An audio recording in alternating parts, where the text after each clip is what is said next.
Somalia and Kenya strengthened their bilateral ties. Newly elected Somalian President Hassan Sheikh Mohamud ended Friday a two-day official visit to his Kenyan counterpart, Uhuru Kenyatta. At the end of his trip, the country's foreign ministers announced the nations had agreed to restart with immediate effect the trade of the stimulant khat, meaning that air shipments of khat, also known as miraa, will resume after a two-year hiatus. Somalia is one of the biggest markets for Kenyan miraa. According to the chairman of the Nyambene Miraa Traders Association in central Kenya, around a third of the 150 tons of khat shipped daily went to Somalia before the ban, which represents a loss of earnings of up to $136,000. In a sign of improving diplomatic relations, the neighbors struck several trade deals. The leaders have, among other things, decided to reopen the border and to coordinate efforts in the fight against terrorism. Moroccan firefighters battle infernos. Fires ravaging remote mountain forests in the northern region of the kingdom have killed at least one person, authorities said Friday. The corpse was found amid one of the blazes in the Larache region. In the north of Morocco, fires which are fanned by strong winds have forced more than 1,000 families to evacuate.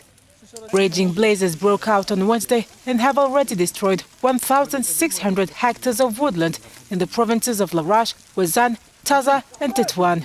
Hundreds of personnel from the Civil Protection Service and Water and Forest Department, as well as soldiers, police and volunteers, were deployed, as well as 4 firefighting planes. The North African nation, which is struggling under intense droughts, has been hit by soaring temperatures approaching 45 degrees Celsius in recent days. In Kumba, Southwest Cameroon, the calm was deceptive Friday. A convoy of the Cameroonian elite military force, known as BIR, attracted about 1,000 people in a few minutes. The special forces were displaying the body of the Separatist leader, known as Field Marshal. The fighter had been giving the army a hard time. He was wanted for his crimes against the military and inhabitants of the Wimbledon department in the English-speaking region. He was eventually killed during a raid by the Cameroonian army on his camp. Authorities insist this military success demonstrates the radical change in the balance of power in the war. If we have been able to neutralize him, be assured that those who remain, namely Nopiti and Tenkobo, will also be neutralized in the very near future.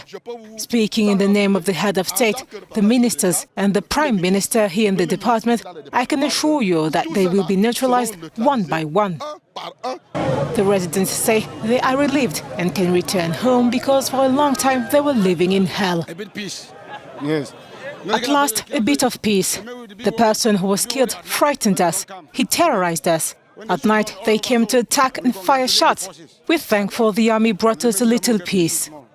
Relative calm in daytime and at night enabled inhabitants to get back to their businesses these past few months.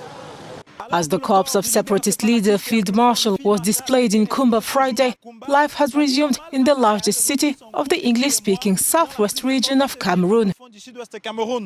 Observers warn, however, this death does not mean the end of the conflict.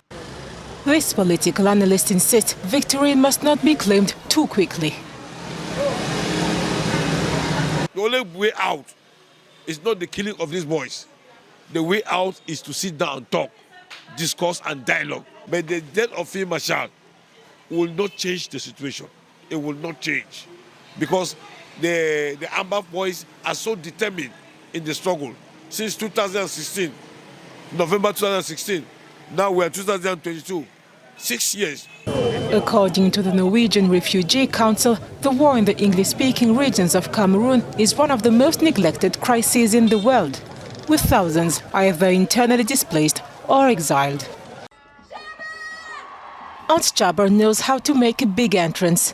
The Tunisian tennis player received high public acclaim Friday. She proudly displayed the runner-up plate she earned after finishing second at the Wimbledon Ladies Singles Championships in London. To celebrate with her, many Tunisians flooded the streets. A big crowd assembled under the large stand in front of the local theatre on Avenue Bourguiba, the main road of Tunis. The love of Tunisians is more important than any title.